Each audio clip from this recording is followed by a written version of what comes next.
up, there's something going on, and you're thinking, what is my child, how is my child going to survive this, how are we going to move past this? And that's why we're saying it's a world full of errors, okay, in this era. So today, that's the conversation that we're having. And I don't know, probably the question I'll ask is, what's one thing that your teenager is doing that you're very curious and asking yourself, what is going on with this child, or what has shocked you about your teenager at home at this point? Any that comes to mind?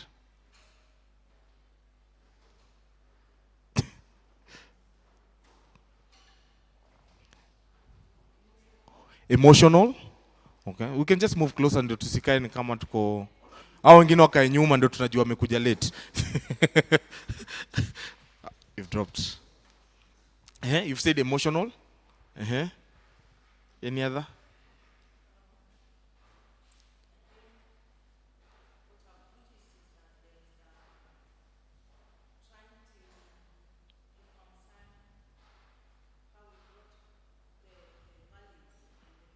Mm-hmm. Mm-hmm. Ah. Mm-hmm. Ah. They tend to be independent. Yeah, from what they know to now, what asking questions. This is what you told us. So, what is the importance? Edith.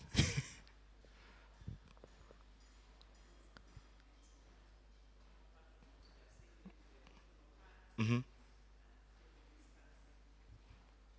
Ah. Okay.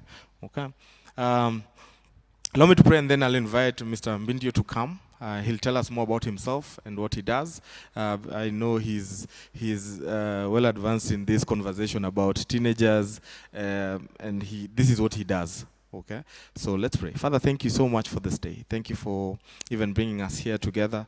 Lord, even as we go through this session together, the Lord, would you go before us? Would you be with us? I pray for Mr. Mbindiyo that even as he comes to share with us, the Lord, would you speak to him and through him. So, Lord, we thank you and we bless you. In Jesus' name, amen. Mr. Mbindiyo, karibu. Yeah. Thank you. And ladies, thank you for keeping time. Edith was here before time. It's interesting, Pastor Odek, that the fathers are not here.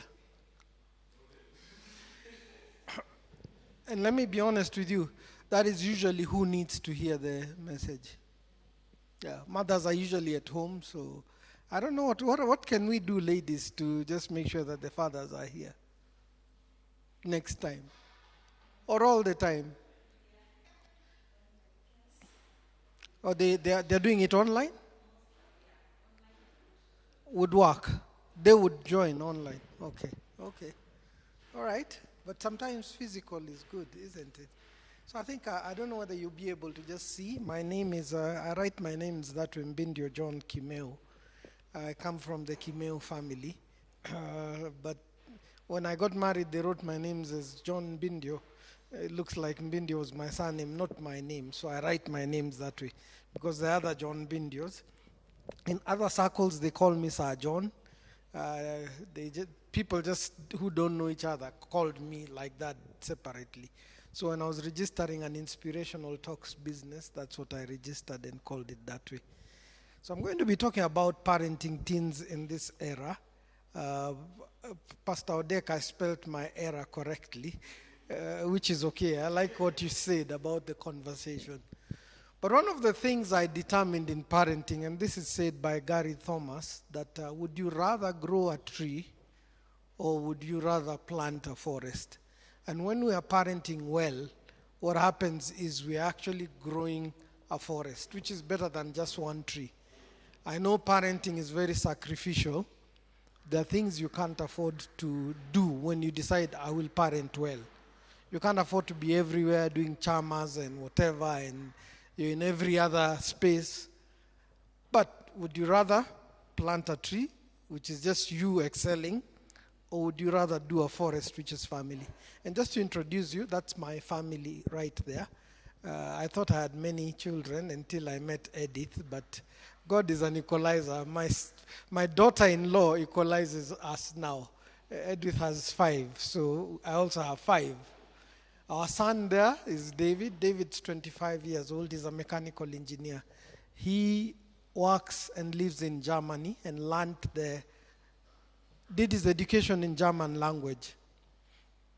I can tell you, it's crazy.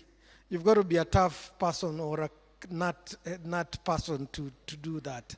Because learning mechanical engineering in German language, one day even sent us a clip of the lecturer and said, look at what I go through. And the lecturer didn't care. They don't care that you're not from there. He just carries on doing his things. And he ended up being one of the top students, and we thank God for that. So last year he got married to the lovely lady to his right. She's called Michelle. Very lovely lady, really. And now we've gotten to know each other. They've come twice, and she's lived with us that time that she's come twice. And we've gotten to just interact and get to know her. She's very intelligent. She's Indian origin, but the parents do operate their business in Dubai, and they have other places that they have homes. And we thank God for that family. God has a way of just expanding your family. When your children bring you other children, then your family just grows bigger and better. So on David's left is Amanda. Amanda is 22 this year. Amanda is going to be beginning 4th year law school this October.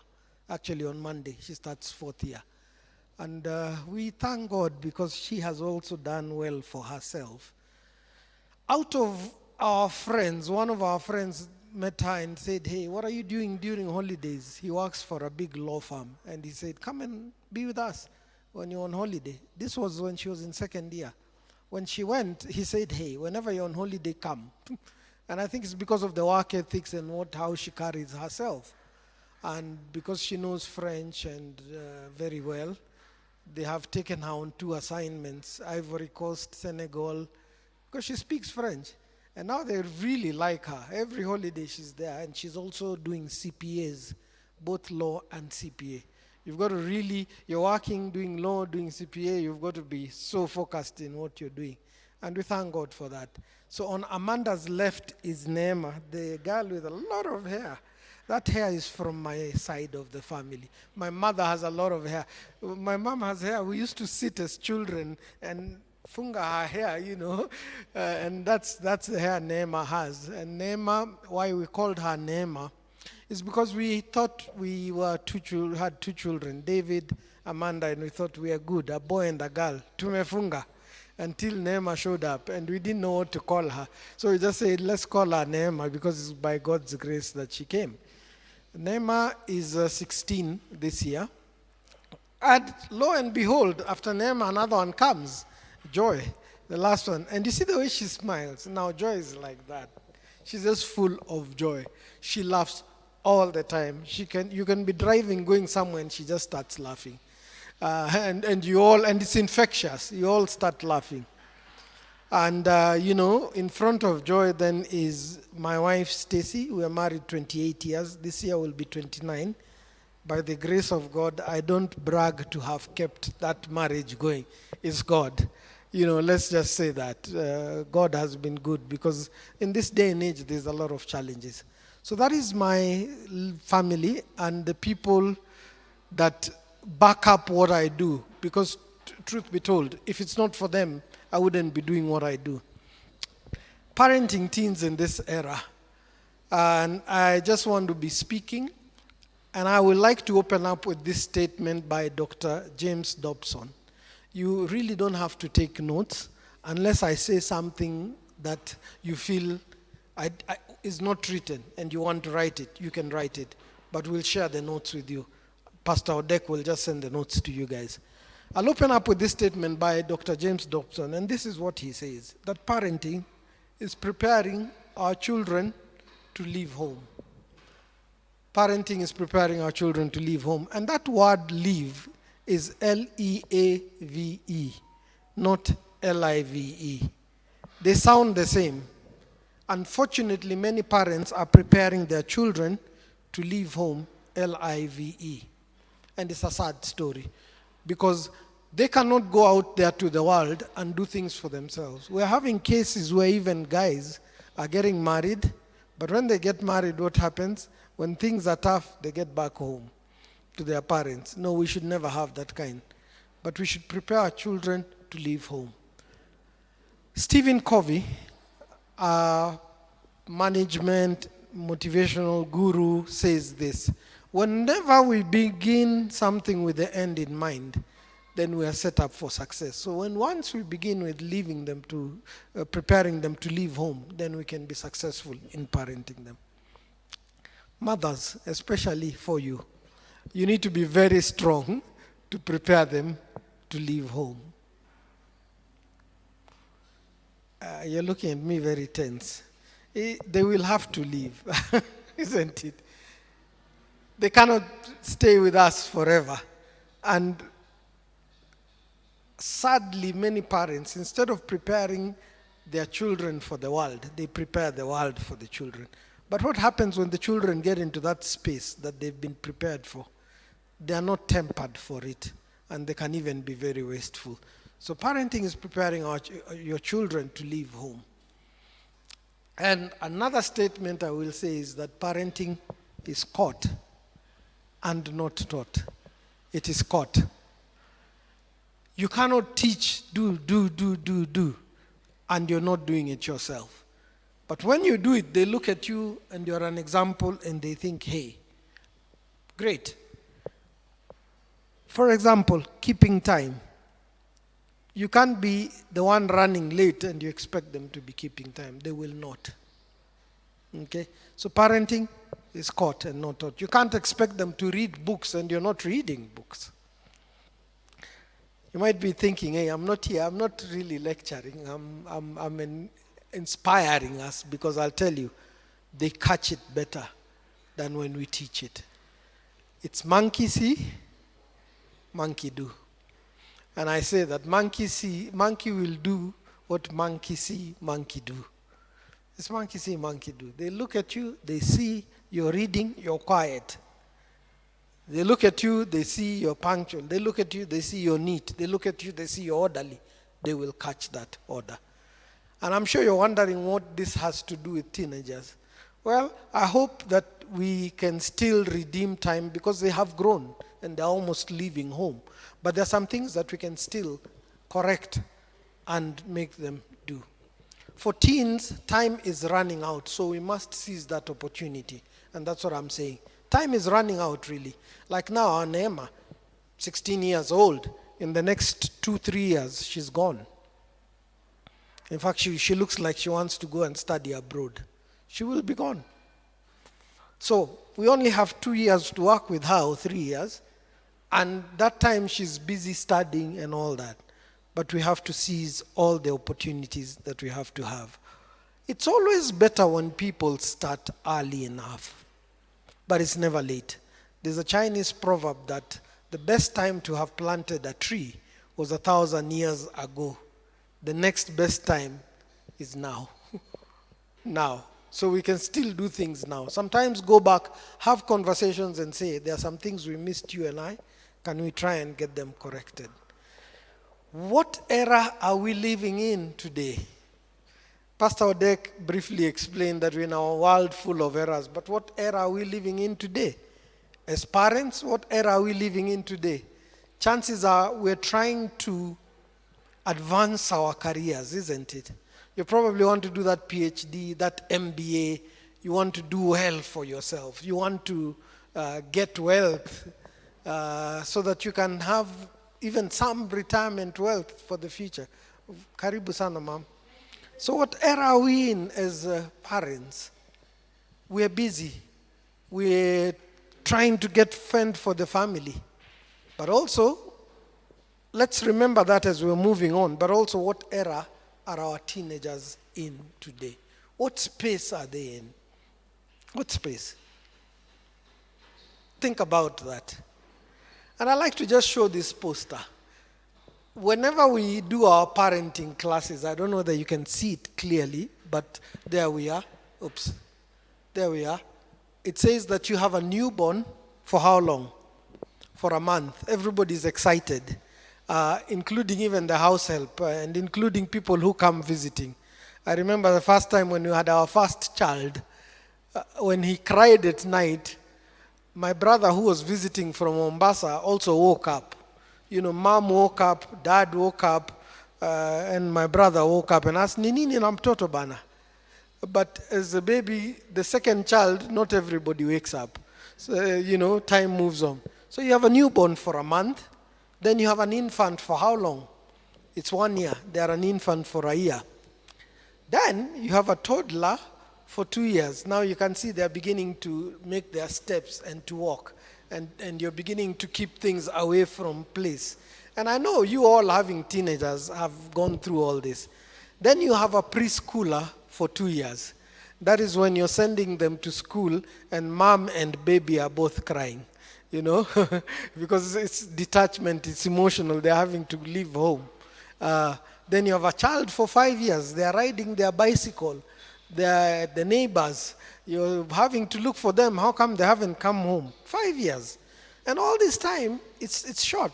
But look at this, you have a preteen for 3 years. Now they're beginning, look at that figure, they're walking away. That's the time they even tell you, no, you just go, I'll be okay on my own.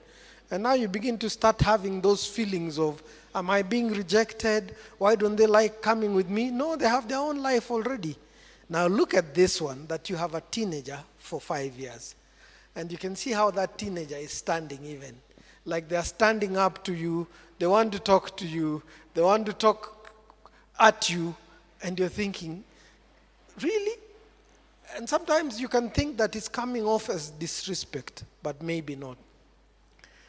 Now look at the statement at the bottom. And then they're off. And then they're off. Take care in what you do with those years. They are few, though they seem like they are many. Those years are few, but they look like there are many when you're starting with a newborn for a month. I remember when our son left home like it was yesterday.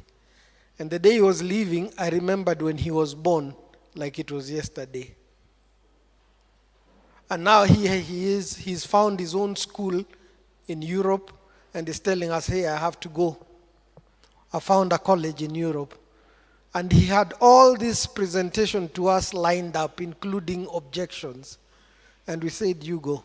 And now we're at the airport, and he's saying, he looks at me and says, so Dad, tell me now, what are you going to be doing now that I've gone? Are you going to be spending more time at the club? Because we are friends, we are good friends. And I said, to be honest, David, I don't know. That was quite emotional. And he was gone. It's now 7 years, 8 years going later. He's married, he's got his own life, we went to visit him in May this year. We could not visit him unless he sent us an invitation letter. He picked us up in Switzerland because he's closer there. He drove to Switzerland, picked us up across to Germany. We don't know the language. Everywhere he took us, he had to interpret for us. Those years seem like they are few. There are many, but they are few. How time flies. So may God help us to have such a sense of urgency, whether we need to rearrange our things to just seize the opportunity for every time. The generations we are living in today are tough to deal with. You know about those people who are born between 1928 to 1945. There are few actually. They're called the silent generation. And then we have the baby boomers, those who are born in the 46 to early 60s. And you know how the baby boomers, they were brought up. Totally different in the village. Why I'm bringing this up is for us to realize we cannot continue to bring up our current children the way we were brought up, isn't it? Generation X, which a number of us fit there. We were born 65 to 1980. And that's where some of us were brought up, where a parent walked in, you didn't say anything. You sat in your corner, they sat in their corner. The conversations were, have you done homework? Yes, no. What number are you? Those were the conversations. But now we are dealing with the millennials and the generation Z and the alpha generation, which their upbringing is totally different. We were having conversation with our children and they told us and told some visiting parents very openly. We are not those that you'll give the stories of you went to school barefoot. You know, that's your story. And we don't have to suffer to be successful. We will still be successful. What do you tell children like those? Or you start giving them stories of how life is tough bringing them up. You know what they'll tell you? We didn't ask to be born. Wow. So may God help us as we parent this generation and parent in this era. I want to look at some questions that have been asked by teenagers. Very interesting. And then we can discuss them. I think we'll just be open and share. How would you respond to such a question? And by the way, these questions were sent to us by teenagers, knowing that we were going to be talking to their parents. And they said, okay, we have some questions for them. So are you ready? Question 1. Why can my parents go out till late, but I can't be allowed to go out and be with my friends till late? What do you think you could advise this or respond to this teenager? Why can my parents go out till late, but me, I can't be allowed?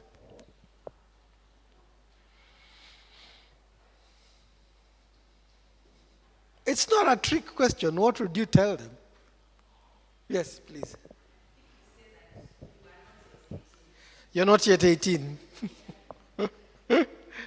You're not yet 18, eh? Okay. Any other answer?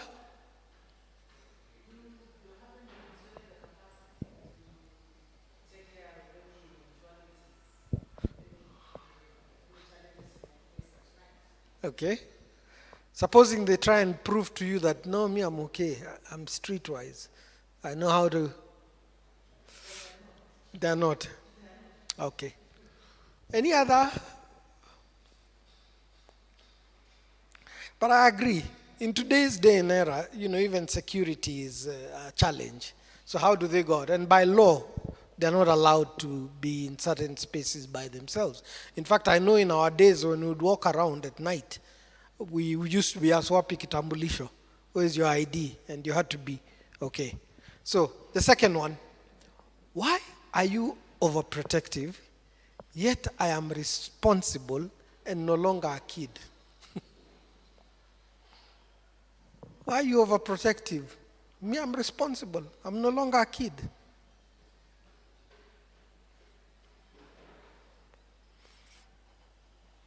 And let me tell you something. If they are not asking you these questions directly, they're having them in their mind. They're internalizing them. Why are they being overprotective, yet I'm no longer a kid? Can I look at some more questions? Would you allow me to shift and you still pay my rent? This one was asked by one who's not a teenager, but they're exiting that teenage space. They're actually 18. Would you allow me to shift and you still pay my rent? What would you tell them? Why would you say no?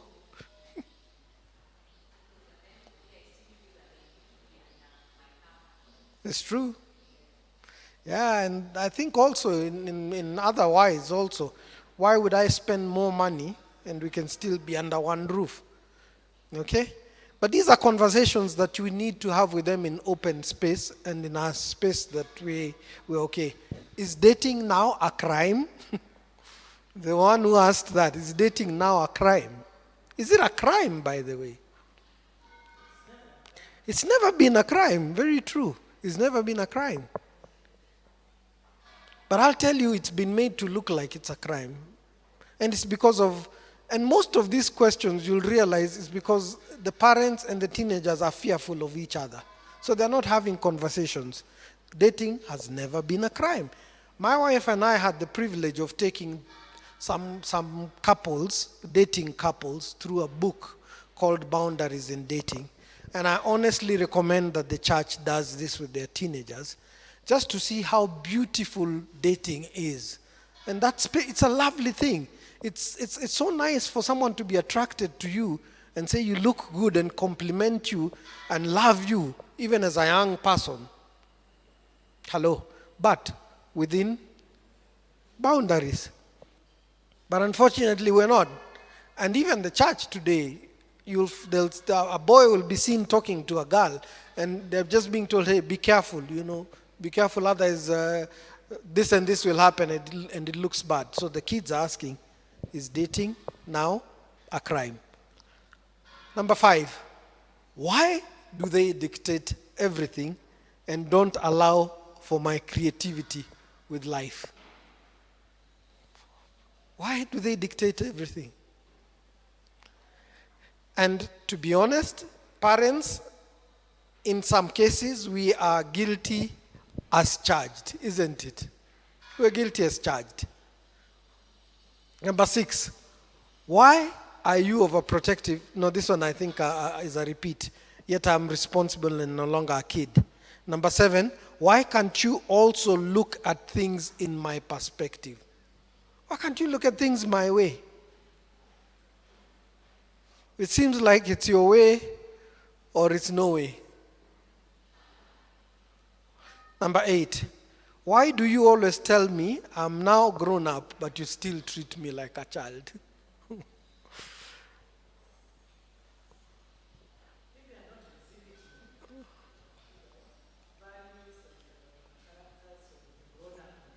Aha.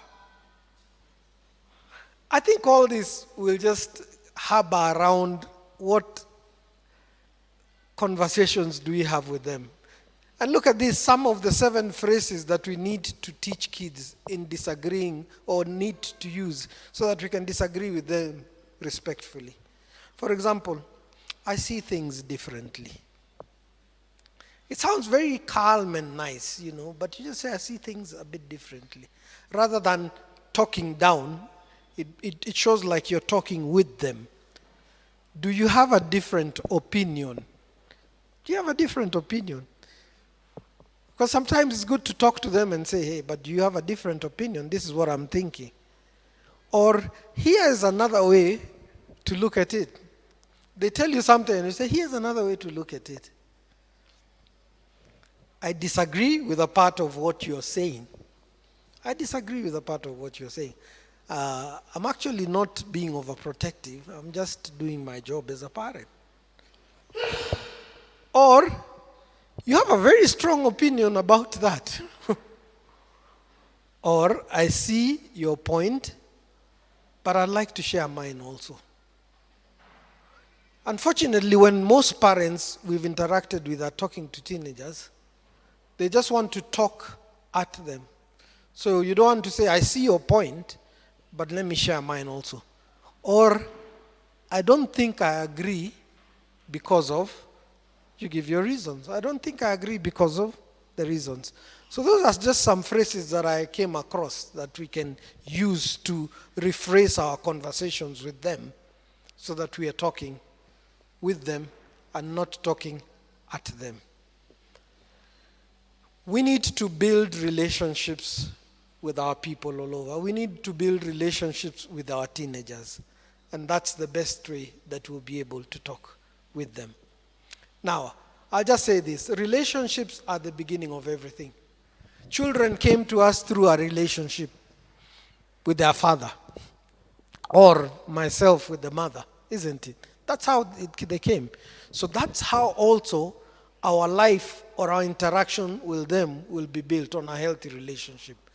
They are the reason why we exist here on earth, relationships. I'm reading a book.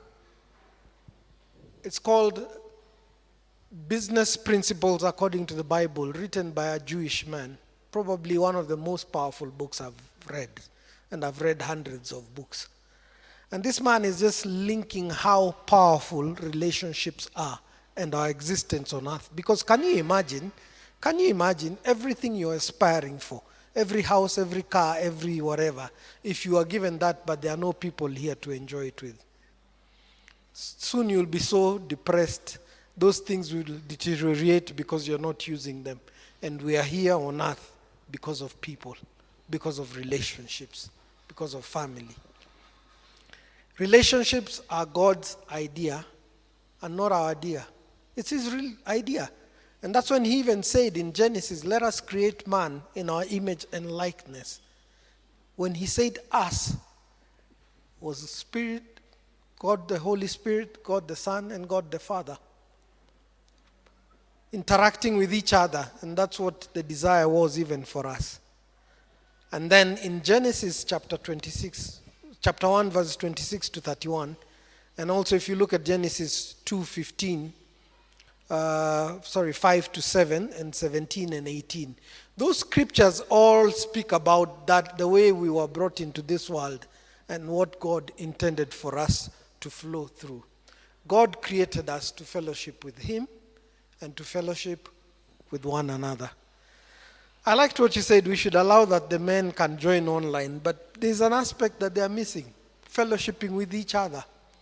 There's an aspect we missed when the church was shut down because of COVID, and that wasn't God. But when we interact with each other, when we see each other, when we feel each other in the same space, when we're in the same space singing together, it does a lot of wonders in the spiritual realm. And that is why even in Hebrews 10:24, we're told, and let us consider how we may spur one another toward love and good deeds, not forsaking the assembling of ourselves as the manner of some is, and all the more in the last days. People are going to have excuses in the last days not to meet with each other. There are people today that have had an excuse not to come here. Yet, they very much need what is going on here. In fact, guess what? They may end up paying for it to a counselor. And it's not little money. I was in a meeting the other day and we were just talking, and there's a lady who was saying in counseling, and they're meeting a lot of people going through mental health issues. And she has a lot of customers. And I asked her, okay, so how much do you charge? You want to know how much she charges? 6,000 shillings an hour. And you know what will happen? You will take your child there in desperation because you are not here, and then you pay for that money. And those counselors take their sweet time. They will just talk to the child or talk to you, and the clock is running. Before you know it, you've done an hour and a half. You're paying 9,000 shillings. What you could have gotten for free in church or in a fellowship with each other. So God created us to fellowship with him and with one another. He then gave us parameters on how we should do this, boundaries. And he gave us those parameters through the Bible. I am so grateful to God that as Christians, as people who come to church, we have God's word to guide us, to govern us as to how to relate with each other, and we should not be in the dark or stuck. So, I want to share this poster that I saw that says that we meet everyone for a reason. Either they are a lesson or a blessing. Sometimes it is both. That's why we meet everyone for a reason.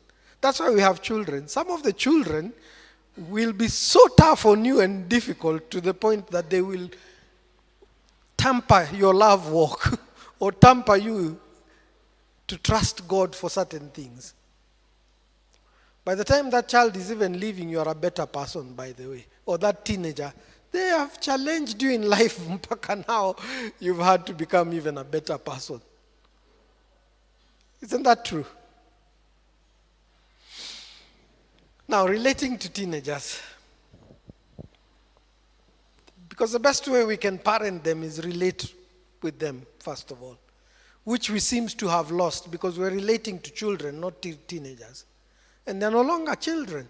You had the question, why are you dealing with me like a child and I've grown up? And it's true. It's a valid point. However, especially for mothers, your child will always be your child no matter the age.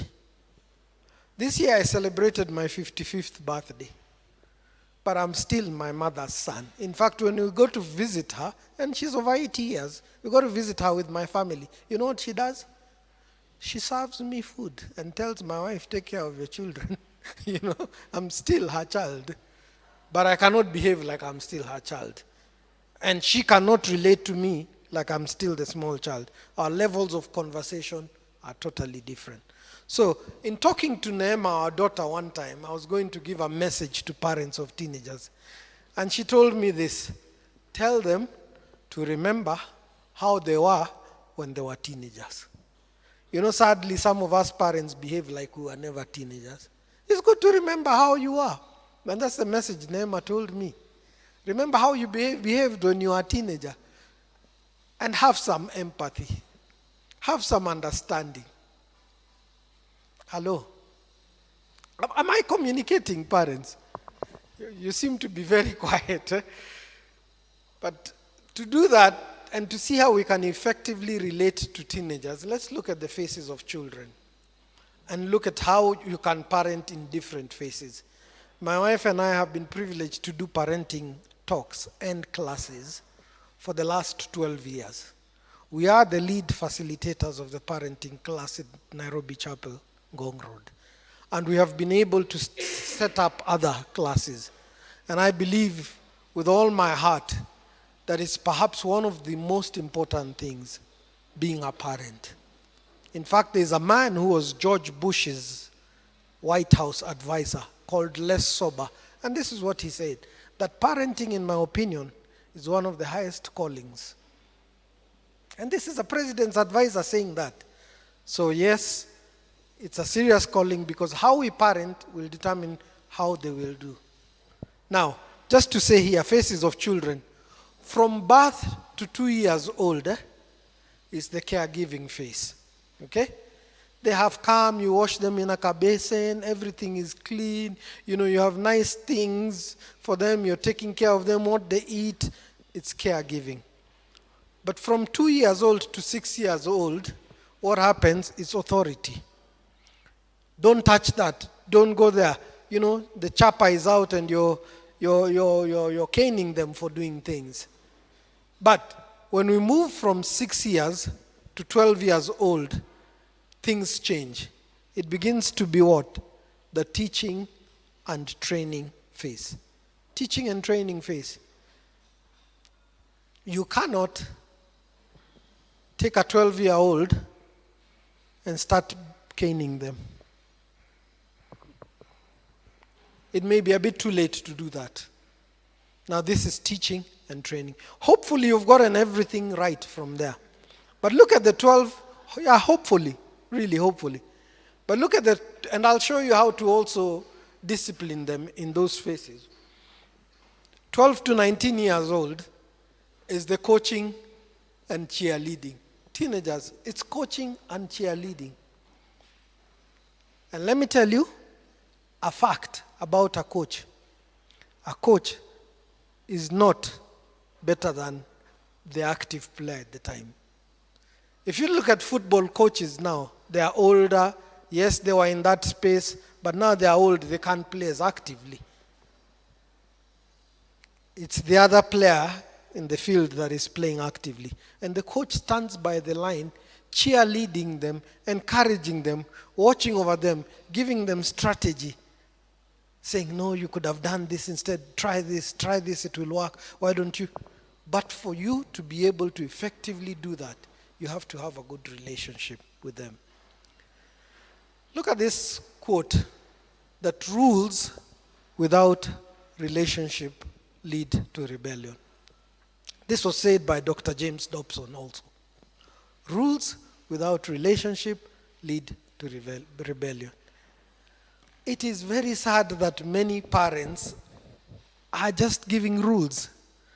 Don't do, don't go. There's no relationship with a child. So they are obeying the order because they have just been told, not because they have a relationship. But we have learned something and we advocate for something. When you have a good relationship with somebody, or with a child or a teenager, they will not do the wrong thing because They value the relationship and they would not want to offend. I don't want to offend my dad because I just love my dad. But when you have rules, you know what they say? I can't wait to leave home. I can't wait. There was a time our daughter was turning 18, our firstborn daughter, and in the school where she went, many children were also turning 18, and they were going for birthdays. And there was a lot of excitement about these girls turning 18. Some were saying, now I'll have my ID, I can't wait to finish Form 4. When I leave home, I will never come back. Let me ask you as a parent, would you like that really? I mean, it's very sad, isn't it? Yet there are some parents who sit wondering, how come the kids don't come home? Why? Never built a relationship. You just gave them a bunch of rules. But sometimes I know this is purely done out of ignorance.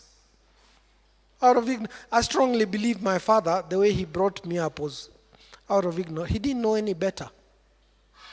But today we have no excuse. We have no excuse. So we will discipline them in the various styles in the following phases.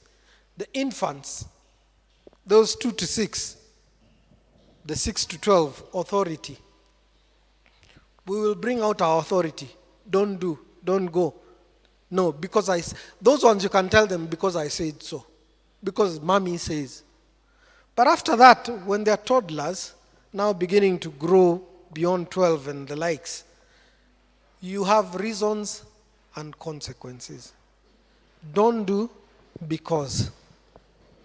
Don't do, if you do, this will happen to you. And sometimes what happens, you let it happen to them just so that they can learn. You've heard the Swahili phrase, mtoto akililia wembe mpe. Sometimes you'll just have to, hey, up to you. Teenagers, how do we discipline them? We have to influence. Influence. You have to influence. Parents, let me tell you what I've learned, especially with teenagers. They like a good meal. Sometimes you might need to take them for a Java, especially boys. They love the burgers, well, even girls. And you just take them, just the two, no other children, when you want to influence. And have a conversation. And try and influence them. Try and influence. Hopefully, you're their friend. Hopefully, you're listening to them. Hopefully, you're feeling with them as teenagers. When they are young adults, the discipline phase there is showing them that choices have consequences. Choices have consequences. You can choose. But let me tell you, this is how it's going to turn out. The other day, our daughter, now she's 22. She works. She goes to college. She had come from college, from her accounts class at night. And she came home and said, hey, I need to go and meet some friends. She had tried calling to say she'll pass by. She said, no, I need to go and meet them. And we said, hey, today is a weekday, tomorrow you're working. She said, no, we don't have a lot of work. And I told her, you know what, chances are tomorrow you'll be sleepy at work. She insisted, because it was the only day she could go and meet those friends. We said, okay, fine. But you're not driving. I think it's better you take an Uber. And why? Because at night, a girl by herself on the road late in the night, it's dangerous. You can be carjacked. And she was in agreement. So she took an Uber going and an Uber coming back. And she came back the time we had agreed. The next day was a Friday. She was able to make it through. But of course, towards later on, it was catching up with her. The fatigue. Choices have consequences. You get fatigued. But that's how you bring them up. Now, later on, they make their own decisions because they realize choices have consequences. I want to talk about the consequences of the internet because as teenagers, there are negative effects of technology, and I'll refer to a parenting book when I come to this, and also to protect the teenagers from technology. So let me just refer to a book. 1 second, let me get it.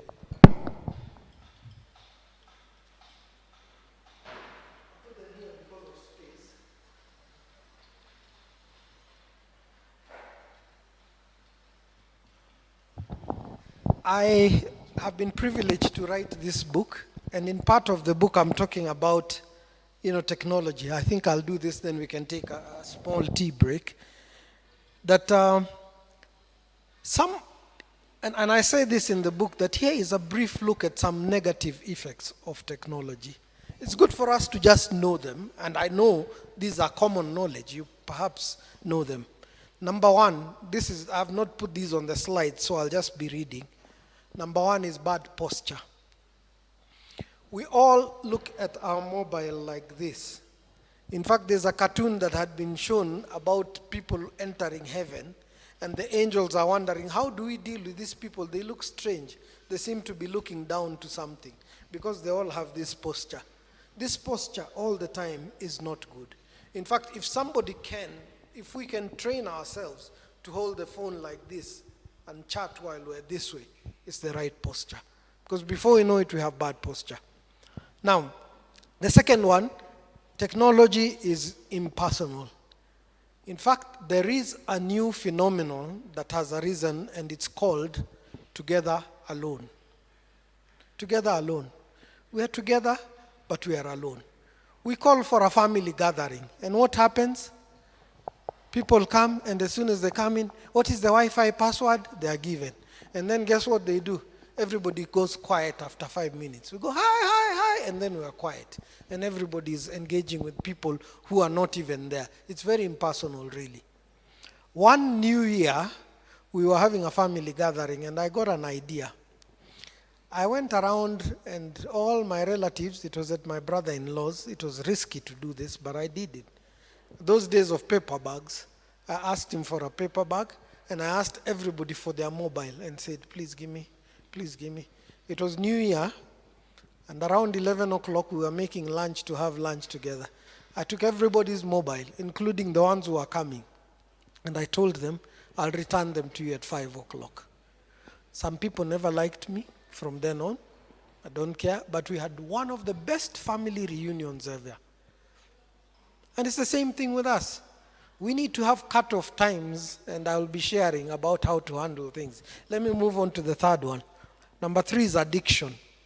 Technology is becoming a form of digital cocaine. In fact, the Chinese are calling it pharmacia. Digital cocaine. And why? It's because technology raises our dopamine levels. When we get into the WhatsApps and social media, something in there just raises up our dopamine levels. Number 4, deterring brain growth. Overexposure to technology, e.g. cell phones, the internet, iPads, TVs, has been shown to negatively affect executive functioning of the brain and cause attention deficit disorder, cognitive problems, impaired learning, and other issues, especially among children. Can you imagine? People like Bill Gates, people like Steve Jobs, when Steve Jobs was interviewed about gadgets, and this was when a new iPad was being launched, you know what he said? My children don't even use it. So if they don't allow their children to use it, them, they know it's for sale. And they know the negative effects. How much more us we're allowing our children. Number 5, delayed development. Technology restricts movement, resulting in delayed development. Today, a number of children are joining schools developmentally delayed, which negatively impacts their learning ability. And people don't know what's wrong with the child. It's technology. Number 6, obesity. Obesity. There is a correlation between use of technology and obesity. Children and adults alike are doing things from the comfort of their seat rather than physical movement. What happens today? We get home, it's lunchtime, we are hungry, we look at the fridge, the food is not enough. What do? Glovo. And we just seated there. And Glovo even comes, they even knock the door sometimes, they say, Ingia, just keep it there. we are cutting down on our physical movement. People used to walk a lot. But now we are driving. Number seven, sleep deprivation. Sleep deprivation. And this is the reason. The blue light from the screens on mobile phone raises our dopamine levels.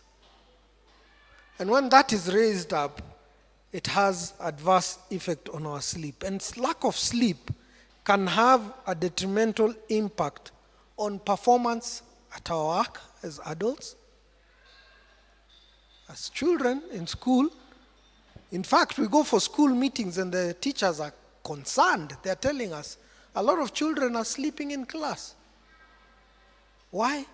Because they're staying up at night active, connecting with other people in the world and not sleeping. Or even when they switch off to sleep, your body is still very active. And actually I've noticed that it really affects our sleep. A number of times I do my best to shut off from the phone at least 1 hour before I sleep. At least read a book or do something. It will help cut off those blue light and the dopamine levels. Number 8, mental illness. Technology overuse can be a causal factor to child depression, anxiety, attachment disorder, attention deficit, autism, bipolar disorder, psychosis, and problematic child behavior. But more so, we're noticing because of going through certain things on social media, they're affected and get depressed. Interestingly, as I was preparing for this yesterday, I came across an article in yesterday's Business Daily. And it's about mental wellness and counseling. And this article is written by a Masharia. This is what it said. The World Health Organization, WHO, defines health as a state of complete physical, mental, and well-being, not merely the absence of disease or infirmity. There is no health without mental health. There's no health. If you're not okay up here, you're not healthy. Today, how many people do you drive by almost hitting them on the road? They did not see you at all. In fact, they turn and wonder what's the fuss, because their minds are not there. This man talks a lot about mental health disorders, and he says some of the leading causes of mental health issues, and he says, he first brings it to attention that it's not just in adults, it's now in teenagers. And in teenagers, he says, globally, there's 1 in 5 teenagers between the ages of 12 to 18 who are being affected by mental health. But you know what the parents are dismissing it as? I think one of us said it here in the morning. They're dismissing it as mood swings, emotions. Na ule ako na mood. And the boy or the girl is depressed. They're going through a mental. And he says some of the leading causes of these mental health issues among teens include societal pressure to excel academically. And I might add even the internet. They get into the internet, they see so-and-so is doing well. They're doing better than they're doing. And they think they're not doing as well. I think it's the book of Proverbs chapter 13 verses 12 that says that hope deferred makes the heart sick. Hope deferred. When you're hoping for something and it's taken away, your heart is sick. You get even into a depression and into a mental. I will not carry on reading that. You can look for that article. It was in yesterday's Business Daily. A very important article on mental. There were quite a number on mental health. Let's move on to number 9, aggression. Aggression. What we expose children to eventually gets into their system and it will influence their actions. Violent media content causes aggression in children. And then number 10, depression. Triggered by competitive jealousy, depression shows up.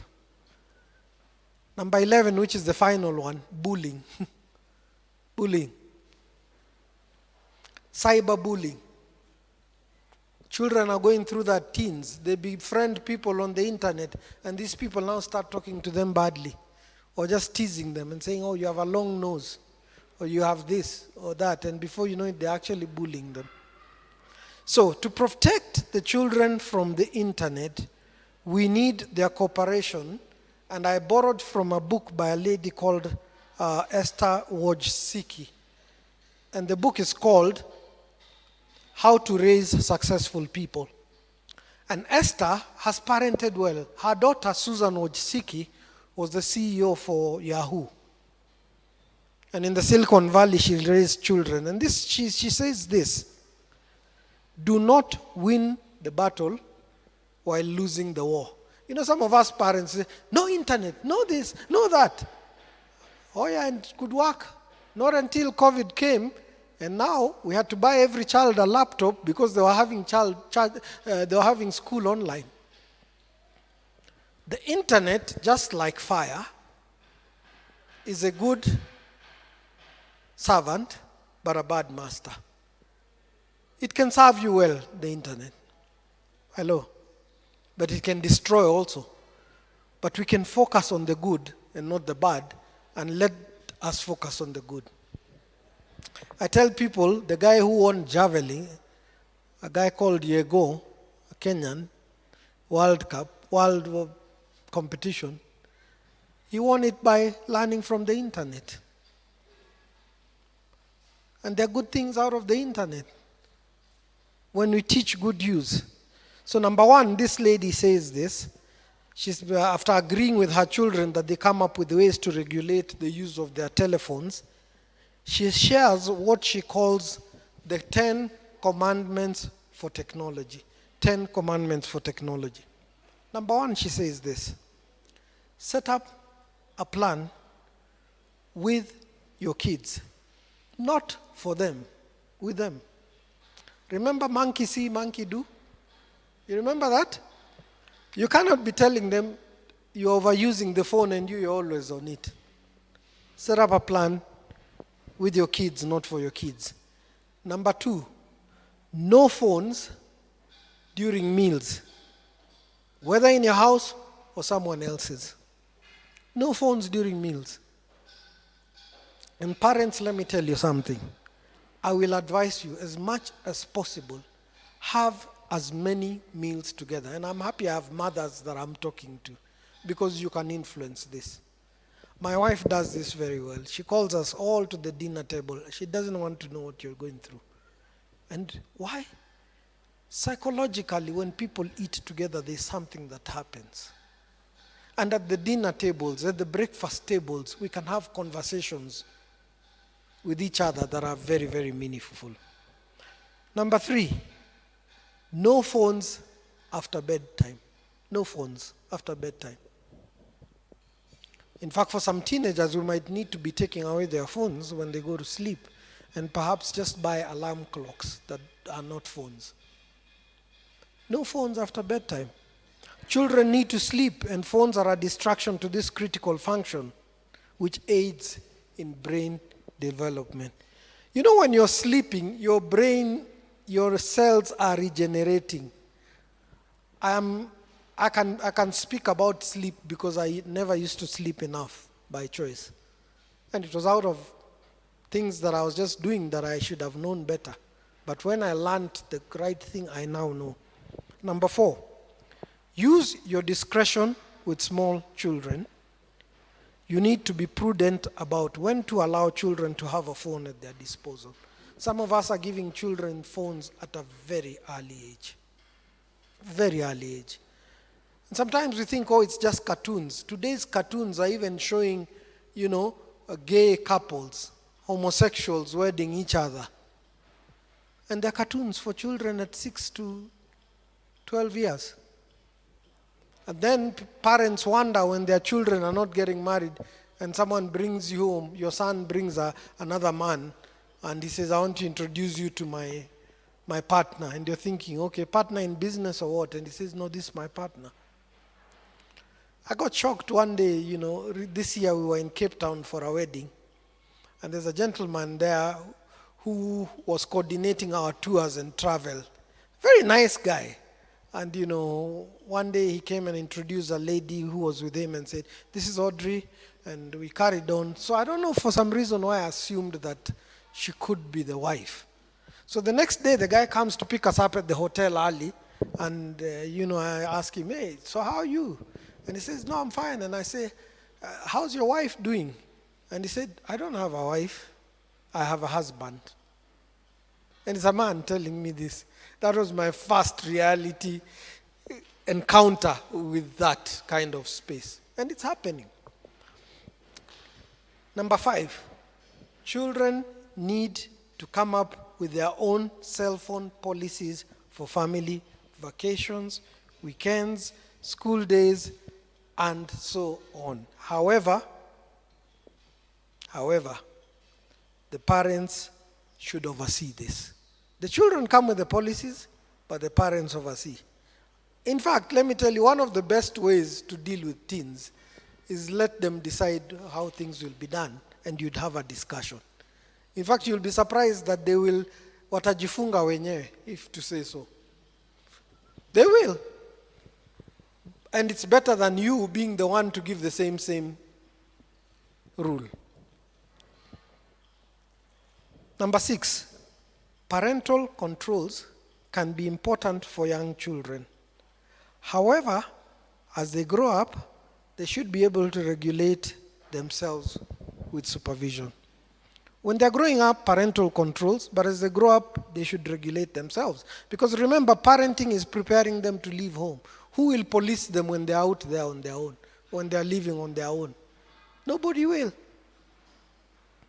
Number 7, parents should model how they expect to see their kids with technology and around technology. Parents should model. Remember, it is monkey see, monkey do. If your children are seeing you all the time on the phone, laughing and sharing, and you're glued to it, they will be glued to it. But if they can see that you can actually put it away, and sometimes they're coming to us, sometimes they come to talk to us and you're with your phone and say, we're actually showing them whatever is on my phone is more important than your conversation. Sometimes you need to tell them, give me a minute, and you shut this off, put it down, and engage with them without having that phone. So parents should model how they expect their kids with technology. Remember, children will imitate what they see. Monkey see, monkey do. Many parents are poor examples when it comes to technology. Many parents, unfortunately. Some of us are busy driving or getting home. When we get home, because there's Wi-Fi, you want to catch up on messages. So may God help us. Number 8, discuss with your kids what pictures, movies, and audio content they should expose themselves to. Letting them know that these have a lifelong impact.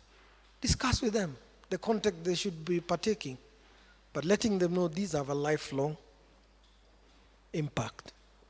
And then, number 9, explain cyberbullying. Explain it. Explain the impact it has, not only on your children, but also to others.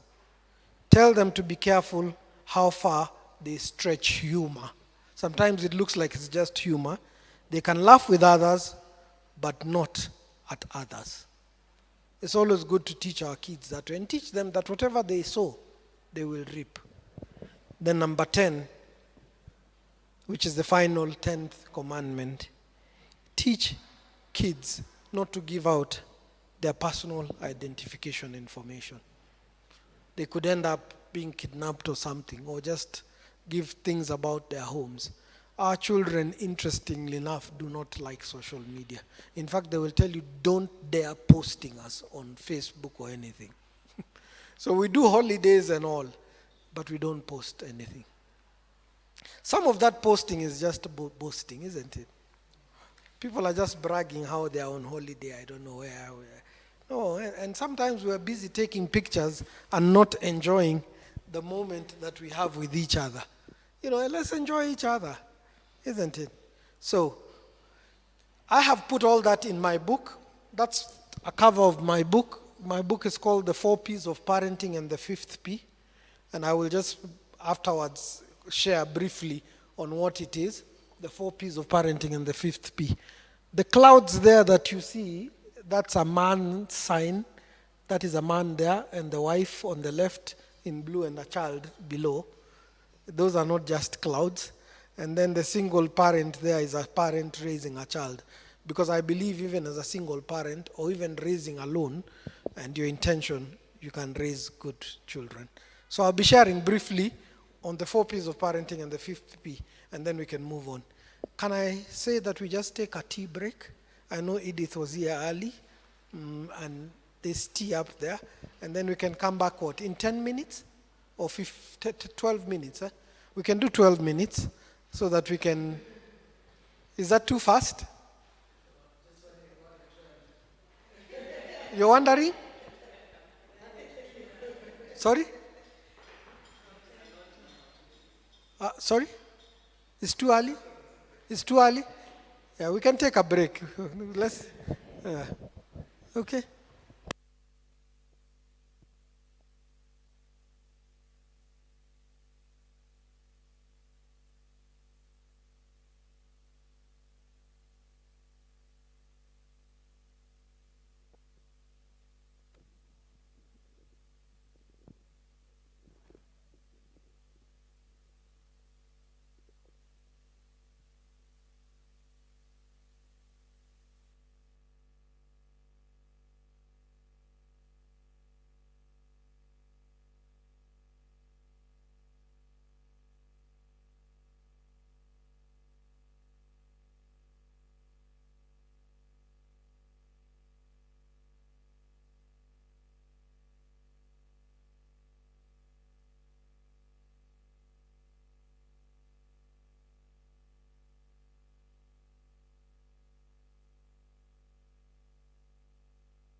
his favor be upon you and 1,000 generations, and your family, and your children, and their children, and their children. May his favor be upon you and 1,000 generations, and your family, and your children, and their children, and their children. May his favor be upon you and 1,000 generations, and your family, and your children, and their children, and their children. May his favor be upon you and 1,000 generations, and your family, and your children, and their children, and their children.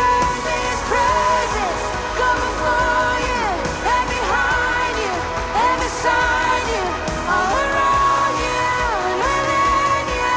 He is with you, he is with you in the morning, in the evening, in your coming, and your going, in your weeping and rejoicing. He is for you, he is for you, he is for you, he is for you, he is for you, he is for you, he is for you, he is for you.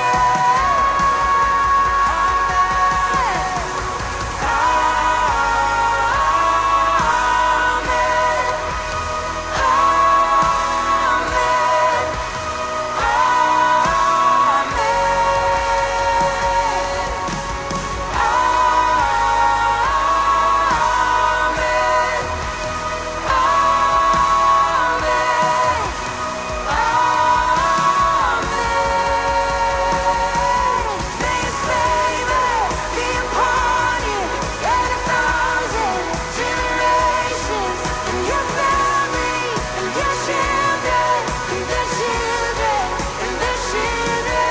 May his presence go before you and behind you and beside you, all around you and within you. He is with you, he is with you in the morning, in the evening, in your coming, and your going, in your weeping and rejoicing. He is for you, he is for you,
Made a way.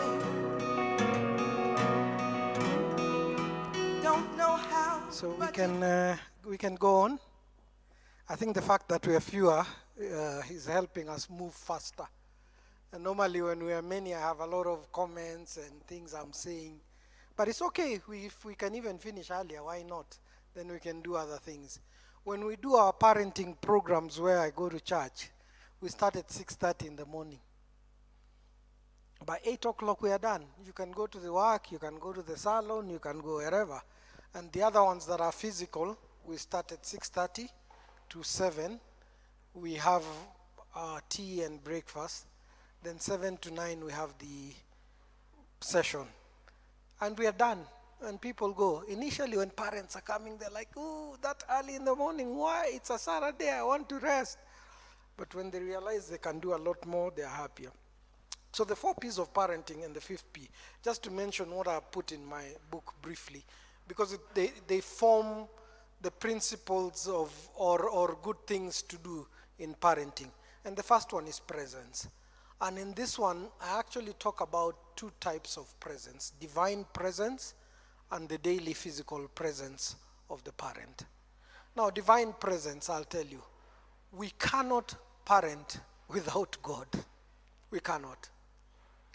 There are times you will even need to, in fact, most times you will need to pray and ask God, God, just help me deal with this child. I don't know how to.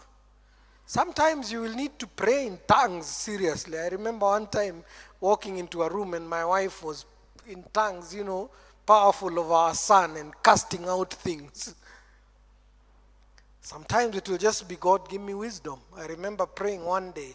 Our son was called, we were called and asked to go to school and just see a teacher. Nothing serious.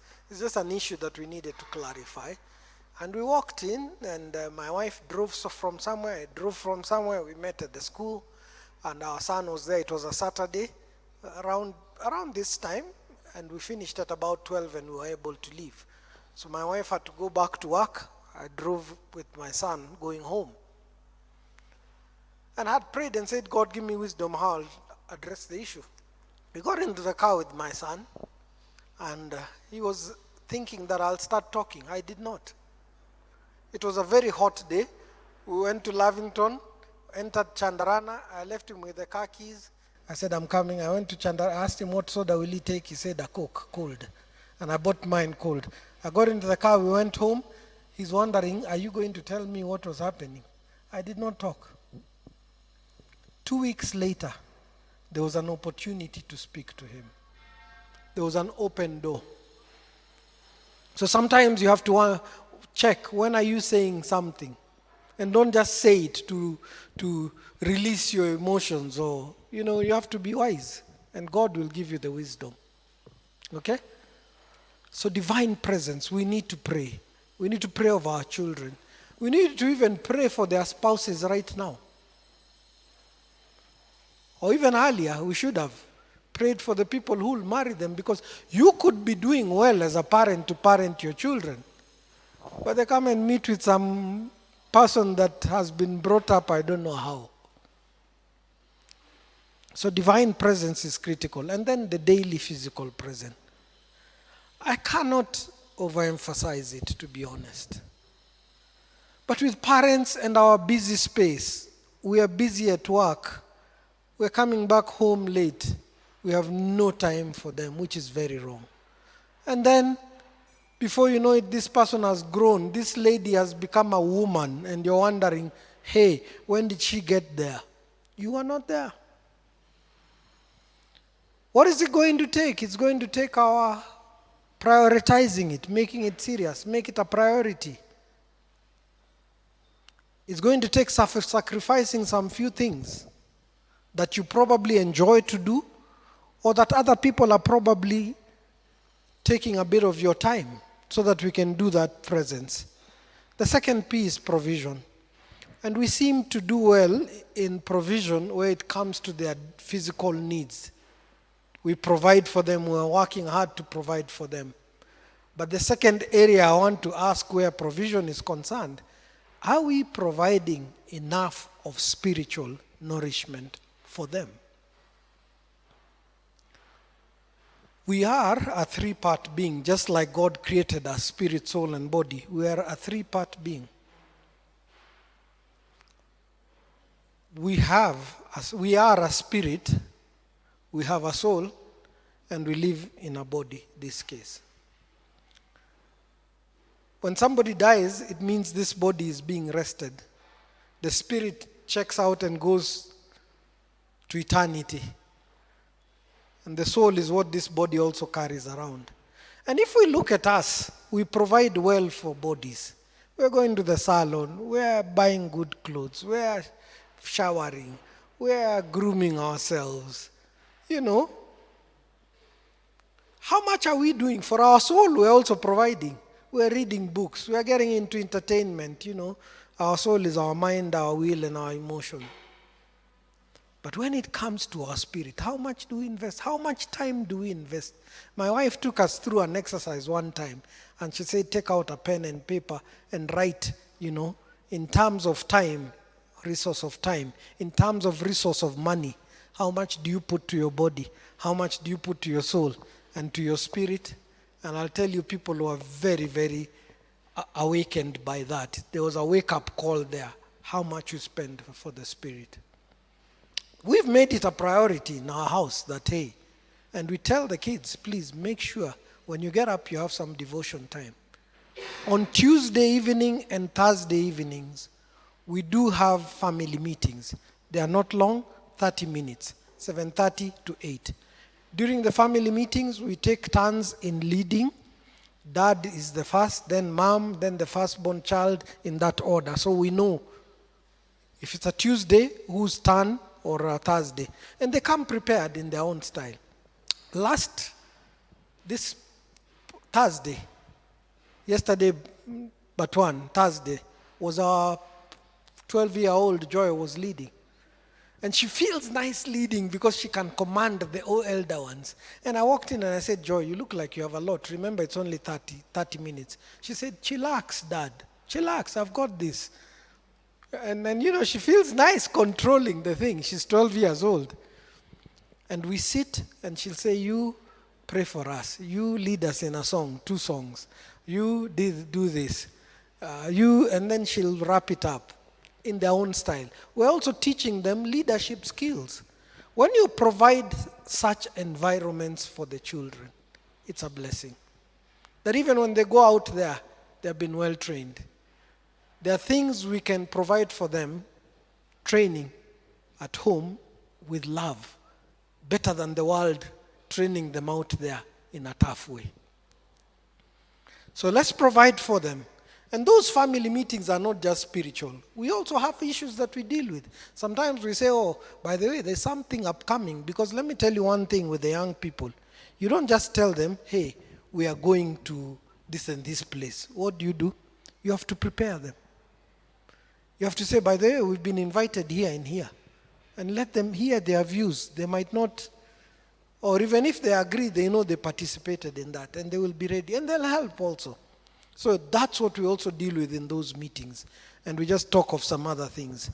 The third P is protection. We need to protect our families, our children, from the schemes of the devil, but we also need to protect their dreams and their goals. Their dreams and their goals. They have dreams. They have goals. We need to protect them. We need to provide for those dreams and goals. Sometimes it's a skill. Sometimes it's music, for example. Somebody wants to learn how to play. It will cost you to take them to wherever they are going. It will cost you to pay for those lessons. I remember we were paying for our son's piano lessons, 2,000 shillings for 30 minutes. And you drive him to the teacher's place and you sit there and wait. And sometimes you're thinking, is this worth anything? But fast forward.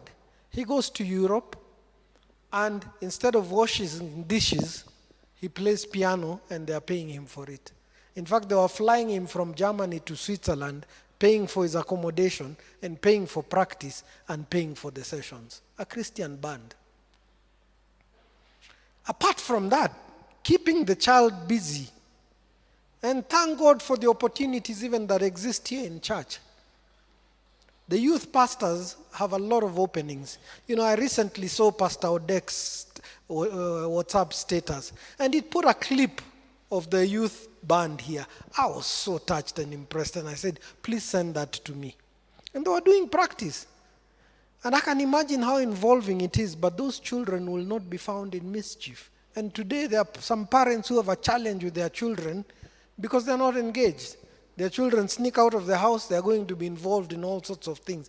And by the way, in our estates, you find that there are young men who are targeting our children. Our children have been asked by some of them to be involved in drugs and they refused. We need to protect them. One of the ways to protect them is get them engaged, get them busy, encourage them to do things. Our daughter who's 12, I recently was telling our wife that joy is high maintenance, and my wife was almost offended by that statement. And it's true, joy is high maintenance. Why? She is almost training for swimming every day. Including today, she had to be taken for swimming training at 6:30 a.m. So you can imagine what time my wife woke up to make breakfast and to prepare Joy and to leave the house at 6. But Joy, who's 12 years, has no time for nonsense. So we need to protect them. Protection. The fourth P is praise. And when we are talking about praise, we're talking about praising God. Praise is critical. The Lord inhabits the praises of his people, we are told in Psalms. When we praise him, we are praising him firstly that we are parents. It is a privilege to be a parent. Much as it's work, it is. There are some people who would love to have the kind of children we have. And then we also praise the children. And praise is just defined as commendation. It's just approval, thanking. And we can never approve them any less. As parents, can we do this, please? When our teenagers do something nice, praise them. When our children look good, praise them. Because they're actually dealing with thoughts of, am I okay? Am I beautiful? Am I handsome? We need to praise them. I call my girls, my daughters, I call them beautiful girl. In fact, one day I was coming downstairs and they were on the breakfast table. And I was walking down and I called out and I said, beautiful girl. And our last born said, yes, yes, Dad. And there were 3 of them there. And that's what I call them. I will not wait for a man out there to tell my daughter she's beautiful. She already knows. And the confidence they have because of that being praised is amazing. The 5th P, and normally I call it the 5th P, almost on its own because of the importance I place on it. In fact, I was speaking at Sitam in Mombasa, and after the first service, there's a young person who walked up to my sister-in-law and asked, why didn't he just say the 5 P's of parenting? Did he have to say the 4 P's and the 5th P? But trust you me, the 5th P is special, purpose. What is our purpose of parenting? Earlier on, I had said James Dobson quote, that parenting is preparing our children to leave home. My wife has modified that statement to say this. Parenting is preparing your children to leave home and for eternity. Because what good is it if they go through life and we don't meet them in heaven? So that's the big purpose, really. And the other purpose is for them to find out what has God called them to do. And for us also, what has God called us to do and to excel in it? But in all this, remember to express the 5 languages of love. We know what the 5 languages are of love. There's one which is affirmation. Which is your love language, Edith? You like quality time. Come, put away your gadgets. Quality time. Any other? Words of affirmation, gifts, acts of service. And there's, I think, one more. Yes, physical touch. Thank you. And the teenagers like that. Of course, not in spaces that are uncomfortable. Once in a while, just, hey, I appreciate you. Hey, you're looking good. Hey. Let's remember to express those 5 languages of love. How do we maintain our relationships with them and with each other? Remember, Genesis 2:7, that God breathed into a man's nostrils the breath of life, and the man became a living being. It was the breath of God. The breath of God. Without God's breath, we are sometimes walking, but we are walking like a corpse. We have no breath, we have no energy, we have no life. The breath of God is important. when we breathe the breath of God, we're able to walk in God's love. We'll need to constantly spend time with God. 1 Corinthians 13, 4-8 talks about love. Love is patient. Love is kind. Love does not consider wrongs. Love suffers long. It's patient. And on, 1 Corinthians 13, 4-8 tells us. Can we walk in those? A number of times we have had to put our name in that scripture and say, John is patient. John is kind. John does not consider wrong. And our children, including the one who's abroad, tells us how he remembers their mother telling them, go and read that and put your name there. When they're having a disagreement. So they've learned how to walk in patience, in kindness. And that's how we maintain our relationships. But also remember empathy. Like in the book of Job, chapter 5. And just be empathetic with each other. Job's friends were a bit rough on him. But there was a friend who was a bit empathetic and could show empathy. We need to show empathy. To our teenagers, parents, let's be empathetic with them. Let's not, be too harsh to them. Hello. Some of us, we are expecting a number one. We can't all be number one, please.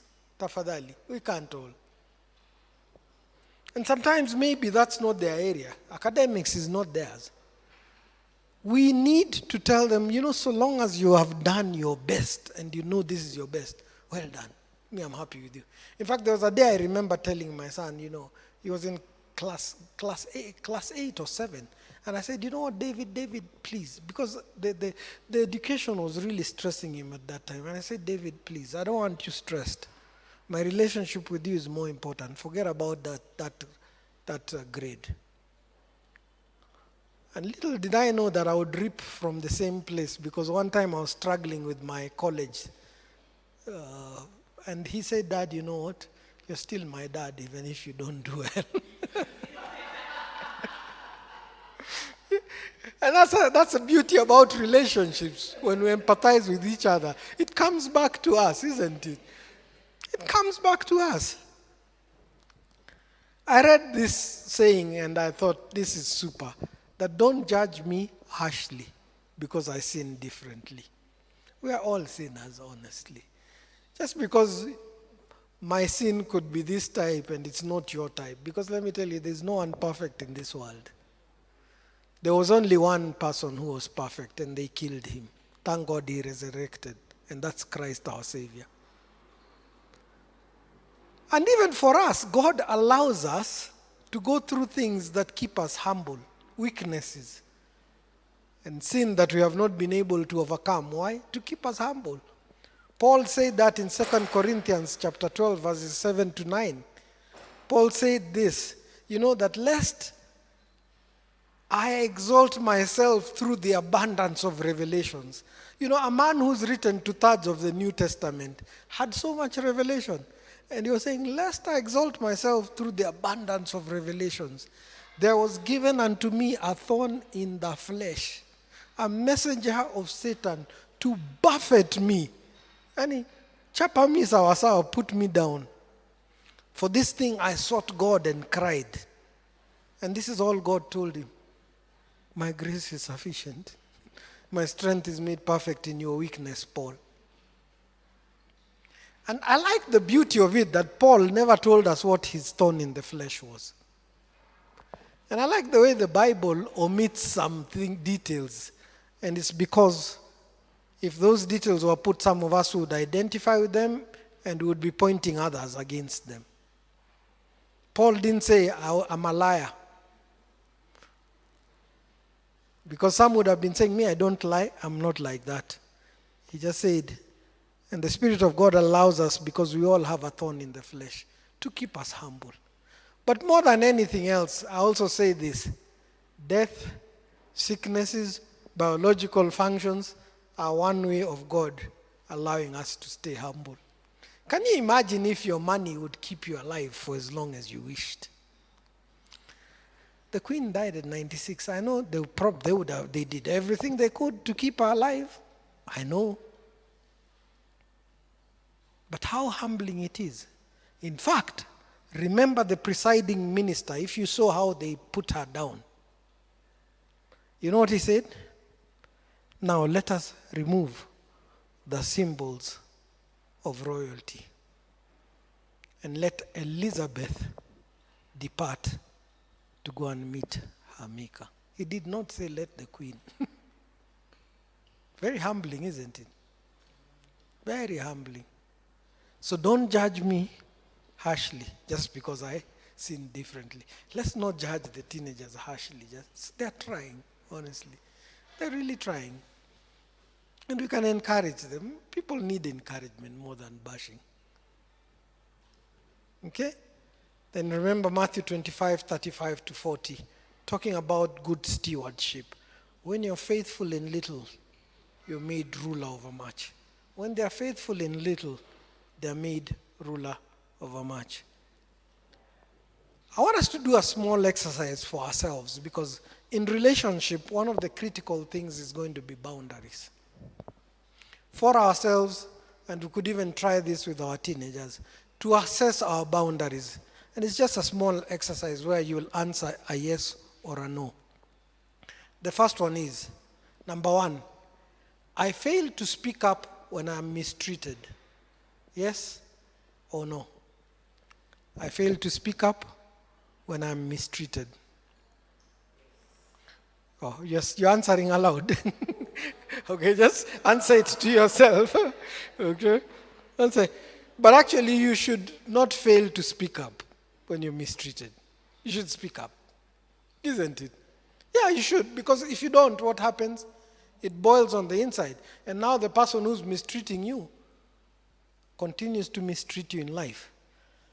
The second one is, I give away too much of my time to others, then struggle to catch up with my responsibilities.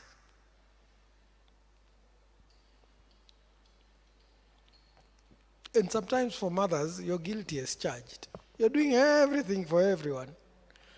I recently got a very encouraging report from a mother I've been talking to. She's all the way in Mombasa and has a teenage child.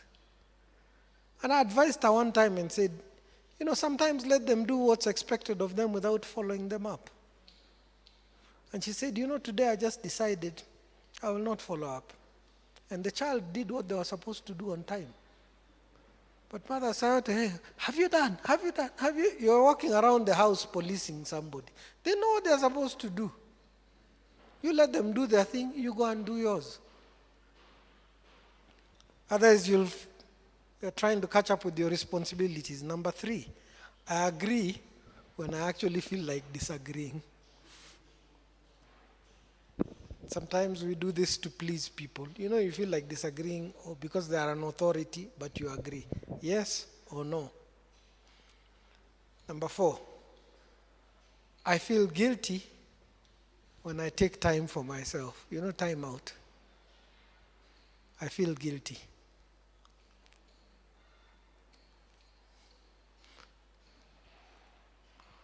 I will encourage us, please take out time for yourself. Find your own hobby. Find your own thing you're doing. Because you know what happens? These children wataenda. After they go, what will you do? You'll be sitting looking at the gate or looking at your phone calling, asking, when are you coming? Let me tell you where I've reached. I'm actually waiting for them to leave home because I need space. And why? I'm already busy. I have talks to do. I have books I'm writing. I have places I want to travel without thinking, hey, I need to pick up a child. or have they been picked? I want to travel the world. I play my music. I even play in the church band. But we have to do it now. Remember, yes, you're a parent, but you're also an individual. And God will ask you, what did you do with this gift that I gave you? And some of us will say, I never had time. It was for my children. Yeah? Number 5, I often feel taken for granted by others. Yes or no? I often feel taken for granted by other people. And you allow it.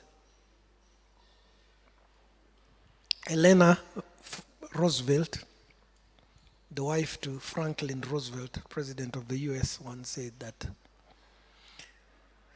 no one can make you feel inferior without your consent. We allow it. When someone tries to belittle us, we allow it, but you can refuse it. It doesn't matter the circumstance. Number 6, I have toxic relationships. Yes or no? Toxic relationships. Now those relationships that make you do something you are not expecting or something negative. Yes or no? Number 7, I have a chronic fear of what others think of me. Yes or no?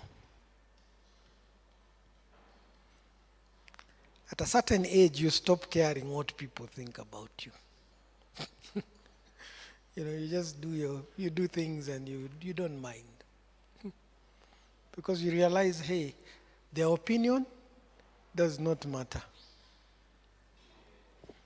Number 8, I overshare details of my life with others. Yes or no? I overshare details of my life with others. And normally this oversharing details is because we tend to feel like we owe people explanations. Yes or no? Number 9, I constantly feel like a victim. Yes or no? I constantly feel like a victim. Yes or no? And finally, number 10, I attract people who try to control or dominate me. Yes or no? I attract people who try to control or dominate me. Yes or no? And I'll tell you something. This is a good exercise or an eye-opener towards our boundaries. We need to keep our boundaries intact, even when we're relating to our children or other people. These are the boundaries. This is how I expect you to treat me. And the problem is when boundaries are breached or where there are no boundaries, that's when people are affected. I have a couple that I've been counseling and just talking to. And it reached a place where, unfortunately, they separated and are living separate. And the other day, the wife called me to say, well, the guy has apologized, and, he says we should go back. I said, it's a good thing to go back. I advise you. But here's my advice before you go back. Because the guy is a narcissist. You know what a narcissist is? Those people who thrive in hurting other people. And sometimes it's a spiritual thing. They don't know how to control themselves. But there's a way that they can be controlled. How do you control them? Boundaries. They had come into one of our discussion groups on boundaries in marriages. But after a while, they just, one of them didn't show up, the guy didn't show up. So I told the wife, listen, what I would suggest is tell the guy, you're okay. You still date everyone in their house, okay? But you go through these boundaries in marriage. Sit down and go through it all because, it opens up and explains, this is how I expect you to treat me. This is what I like. This is what I don't like. And when boundaries are set in place, it's good. So for us, even in our teenagers, there's nothing wrong with setting boundaries. And the consequences towards breaching those boundaries. Okay. So in conclusion, before I open up to just discussion and questions, in conclusion, I want to say that everything revolves around relationships. If you're having a delicate relationship with your child, with anyone, may God give you the wisdom on repairing that relationship. You may need to humble yourself and just tell this teen, I'm your mom. I love you. And by the way, let me be honest with you. The things I'm doing, I do them out of love for you and care. I'm not trying to make things bad for you. Let's understand that first. And how can we have our relationship prepared? I will not have you forever as a child. You will leave home. But while you're at home, let's work on our relationship. Everything revolves around relationships. Relationships are God's idea. Let's do it His way. Thankfully, as believers, we have the Bible. Somebody once said Bible stands for basic instructions before leaving earth. You got that? Basic instructions before leaving earth. So we have basic instructions before we leave this earth. And we can open and they tell us, like this 1 Corinthians 13:4-8 that I was saying. Love is patient, love is kind. Even when you don't want to be patient with this guy. You know, have you ever talked over and over and over? Na unashindwa huyu mtu ashiki kitu. Love is patient. Remember, teenagers are not small kids. Tuko pamoja. And let's start treating them like they are. Let's have conversations with them, not at them. Let them even speak. By the way, a lot of them have great ideas. Our daughter, third born Nema, she wants to do medicine, God willing. She is absolutely fit, health-wise. And she has a passion for medicine. She can see blood and feel nothing. She can even see operations on video and she's not moved. She helps me a lot. Today I was tempted, I stopped eating bread a week ago because of what it does. And today I was tempted, she said no. I said, okay. So when they are relating well with us, they are a blessing. They are fun to be with. In fact, we tell people when we're starting our parenting journey, we can turn our terrible twos into terrific twos. And we can turn our elusive teens into exclusive teens. And I can testify to you, the relationship we have with our teenagers, our adults, is amazing. Last night our daughter came, but I was already in bed. I was just reading and I needed to sleep early because of today. And my wife came and said, Amanda has come. And I said, please just ask her to come and see me. The night before she was a bit early, she came in. We were in bed already. She sat at our bed. And after a while, she just said, please, you can close the door and switch off the light. She said, okay, and she left. An adult daughter, because of the relationship we have. When we walk with each other, we are laughing. We are having fun. We are sharing things. Yes, we have tough times, but our nicer times are better. They will tell you how to dress. I tell, "Ay, mom, how can you? That's not on." They will tell you things. They will tell you what's trending, so it's fun. But remember, there are no kids. This is access them. And then, as you relate, have clear boundaries. Just have clear boundaries. And sometimes it's good to remind them of the boundaries that are there. Thank you. Thank you. So I think I'll leave it at there. I'm glad at everyone who's been able to come. And I think this was being recorded also. And it's going to be shared. So please take time to share with other people. And then we can just now open it up to comments and suggestions. I've been talking to Pastor Odek and he mentioned to me that we'll have more and more of these forums. I will ask you, please encourage more and more parents. If there are some that you know are not here, ask them, why didn't you show up? And I'll tell you why. Our children are our future. And if we're not preparing future good leaders, then we're in problems. Yeah? And they'll be in each other's space. So I'll call Pastor Odek and thank you all. God bless you. It was very nice being with you all. Asante.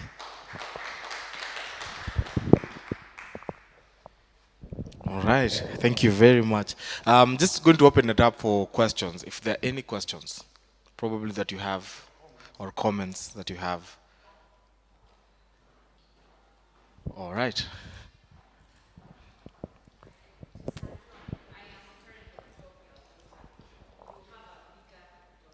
also have a 12.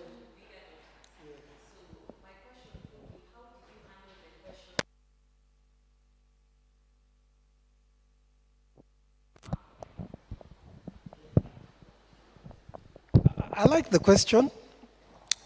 Here again, when you have a space where you're friends with them, they talk to you like a friend. Like our daughter, who's 12, actually came and told my wife, there's a guy who has a crush on me. Now, don't start binding and saying shindwe, because now you're not helping the girl. You just say, wow, that's nice. In fact, there's not one, more than one. They say, well, there's two guys. You just say, well, that's nice. But of course, you tell them, but of course, you're attractive. Look at you. The only thing is, of course, just remember how you relate with them, how you relate with boys, and you just guide them towards that. You remember how you are brought up.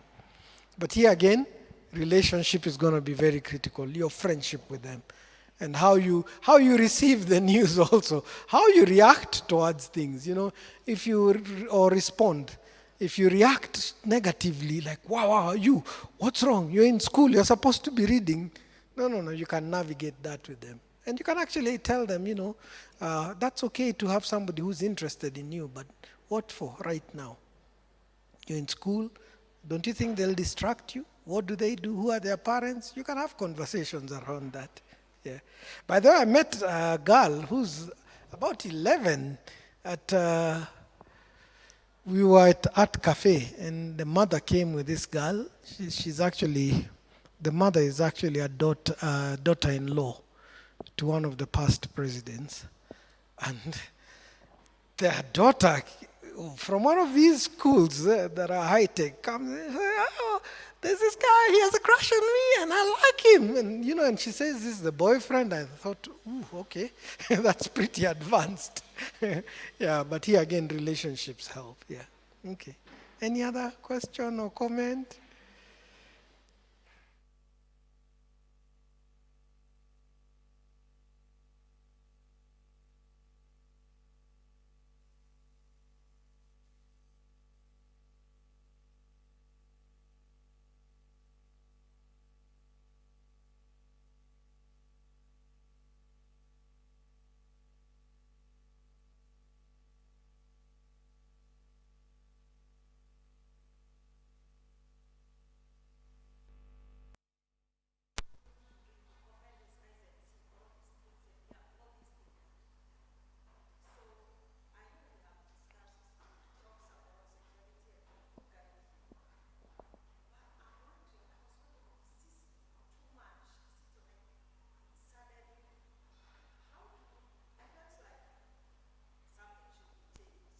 Now, I think it's a season. I think it's a season. These past elections,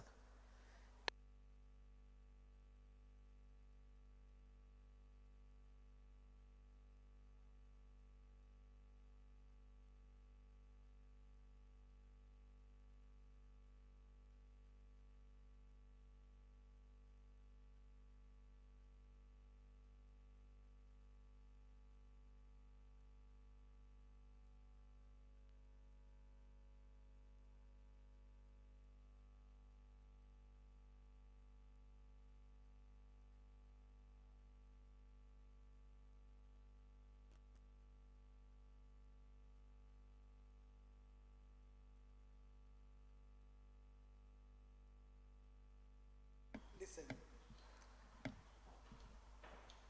James 1:19 tells us that wherefore let every man be